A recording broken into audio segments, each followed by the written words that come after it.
Hey folks, I'm Mr. Hartzler for Hartzler University here, and I want to talk to you about graphing radical functions. So let's get started with looking at our target. All right, so our target is that you can graph and transform radical functions, and it's important to know what a radical function actually is.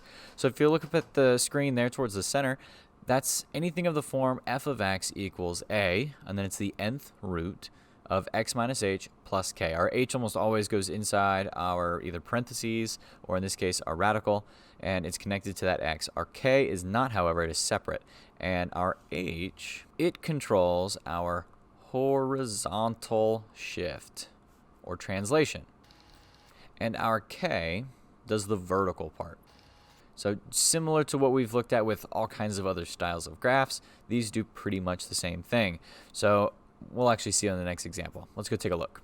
So here, the square root of x minus 5, so that's my h value, is that 5. And what does that actually do? Well, I go horizontally. I would write left. Ooh, not left. Remember, it's the opposite of whatever you would suspect if it's inside my radical. So I'm actually going to the right 5. And then there's nothing off to the right side of this. So it's like adding 0. I don't just go up and down none. My vertical shift, 0. So let's put that on our graph here, and I go to the right 1, 2, 3, 4, 5. Can you see that?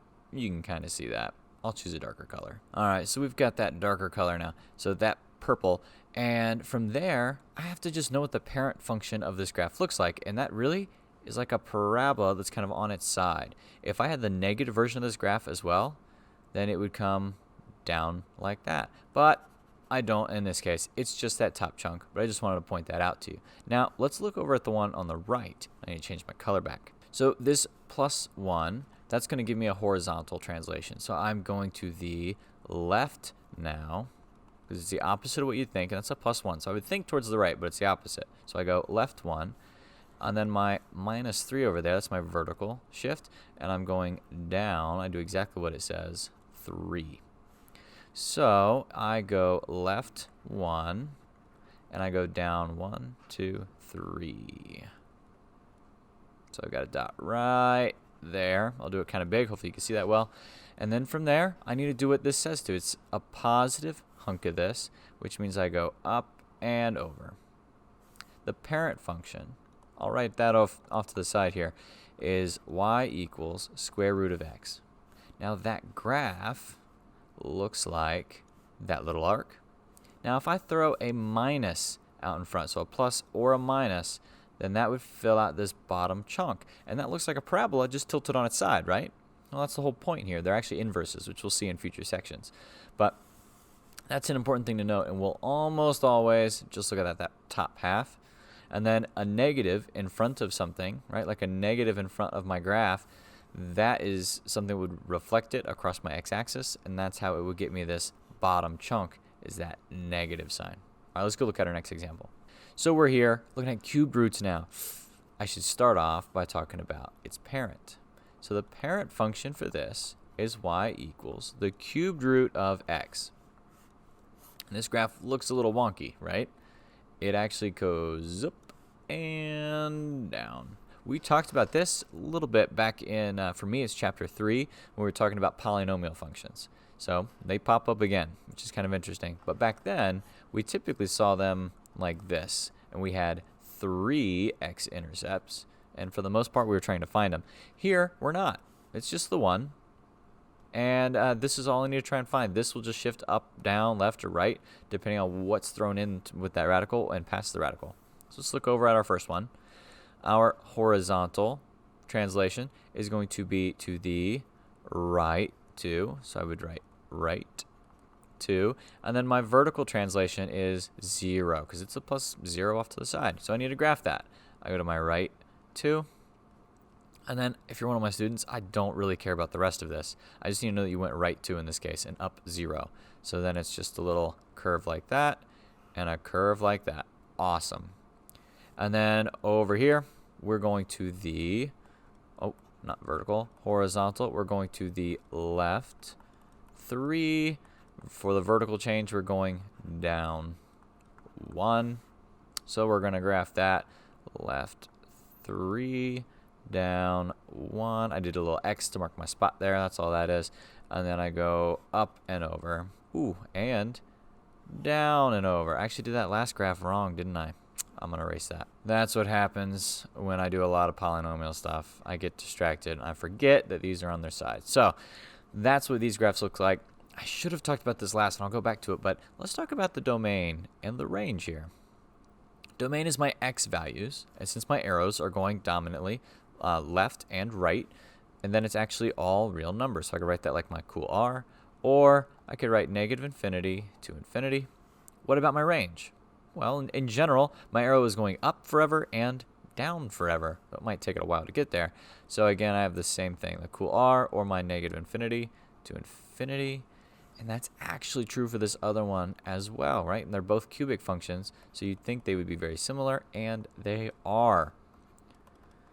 So we should go back now and look at the last example, fill in the domain and range for that. All right, so we're here. This one on the left, what does it look like? Let's look at our domain. What's the farthest left value? Well, 5. That's as far left as I go. So I start off at 5, and then I go up to what? Well, my arrow keeps going to the right, so I go to infinity. I always put a parenthesis around infinity, and I put a bracket around 5. That's because there's a solid dot there. Now we'll look at the range. So what's the lowest value I could have? Remember, I scribbled out that bottom chunk. So it's 0. And I go up to, because my arrow keeps going up forever, up to infinity. And then a bracket at 0 again, because I can be there at that location. My x is 5, my y is 0, so we're good. Then off to the right, let's do domain. And it's from -1 to infinity. Again, bracket. All of these are going to start off with a bracket. My range is, in this case, -3 to infinity. You'll notice that it comes from my h and then my k value. So, pick up on that pattern, folks. It's a good thing to pick up on patterns, especially in math and when putting together puzzles, I guess. All right, let's keep going and look at our new examples. So we're here. We're graphing a transformation of a radical function. And these are a little bit trickier, right? I threw a number out in front. In this case, it's a 2. In that case, it's a 3. And the one on the left is a square root. The one on the right is a cube root. So let's talk about this. First, my horizontal change. I go to the, not right. I know, we all want to switch it up. We go left 1. My k value, or my vertical change, is -3. So I go down. Right? That's the important part. I go down 3. And then I'm going to talk about my stretch. In this case, it's a 2. Over here, it's a 3. That's my stretch. My horizontal change means I go to the right 2. Vertical change is down 1. All right, let's plot those points, and then we're going to go from there.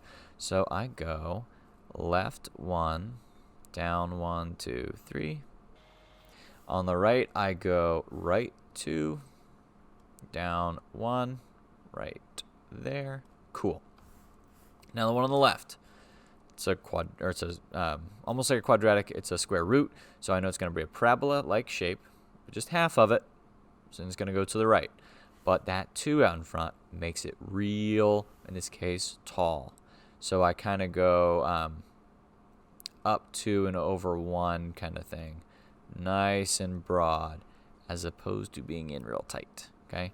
Nice and broad. And let me erase that one so we don't get confused. All right. And then on the right, it's going to be a similar thing. I'm going to go kind of up 3 and over 1. So I'm going way up and over, way down and over, as opposed to being kind of tight. Something like that. And on the right, as opposed to being something like that. Nice and tight. Instead of being nice and tight, I'm drawn out. If it were a fraction out in front, I would actually be pulled tighter. Okay? I'd be hugging closer to that horizontal line there. So in that case, this one would be doop and doop. And the one on the left would just be bloop. Real tight. Real shallow. Not very tall, but very wide. All right, let's go on to our next example. So here we're a little more complicated, right? I just keep staging these up. I'm going to see if I can rewrite these radicals to identify the transformations. Because as it is, there's that 9 in front of the X. I usually deal with stuff when it's on the outside of my radical. And I will admit, sometimes they stay inside, but honestly for us, not very often. So I'm going to see if I can factor that out. So let's see, 9x then plus 2, because I can divide that 18 by that 9, so I can factor it out of it. Leave that 3 alone, nothing going on. Then product of powers allows me to split these two things up. So now I have a square root of 9 and the square root of x plus 2, and then a minus 3 still hanging on the outside. That simplifies to one last final step of 3 square root of x plus 2. And then outside my parentheses, outside my radical is a minus 3. Awesome. Now I know my stretch is 3. It's my stretch. My horizontal change is left 2. And I go down 3. Awesome. Let's graph that. So I'm going left 2, down 3, and then from there I'm going to be really tall, right? I'm stretched by 3, so I'm going way up and over. It's just the square root, so it looks something like that. Then let's discuss domain. My farthest left comes from my h value, and it's my simplified h right here, not the original. I don't care about the original anymore, right? It's gone. Don't care about it.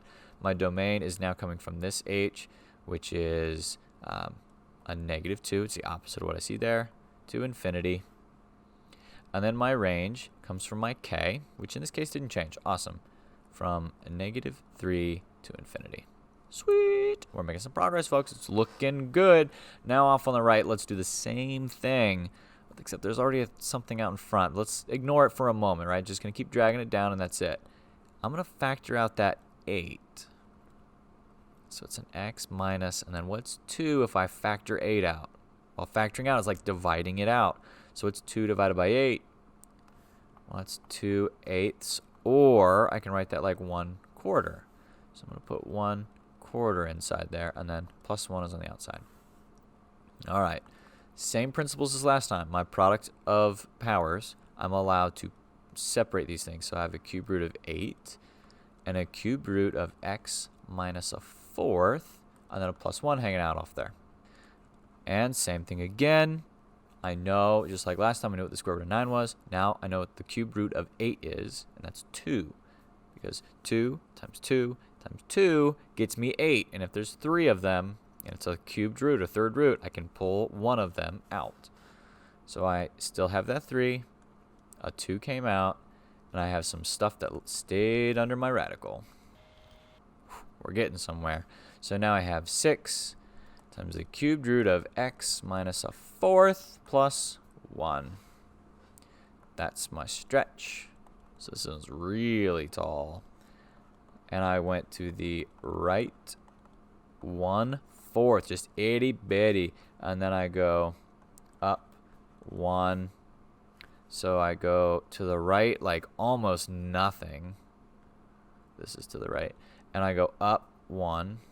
So right there, I'm going to do a really big dot, but we're assuming we're going from the center of that dot. It's hard to see on the screen. Then I'm really tall, right? That's a 6. So I'm going to go way up and over, and I'm going to go way down and over. Technically, I would go up 6. 1, 2, 3, 4, 5, 6, and over 1. So I actually should be more broad than this. Way up here and over. Same thing, down 6 over 1, and very broad. Okay, we're looking very broad. As opposed to kind of short and tight, right? Same thing over on the right, kind of short and tight. Okay, let's go on, but I think we're done. Ah, look at that. We are done. Hope this was helpful for all of you. If it was, please click that like button down below. Subscribe to the channel if you want to see more like this. And of course, people, hit that bell so you can get notifications when I post more videos. Have a great day, everybody, and make sure you keep doing math carefully and with enthusiasm. Bye, everybody.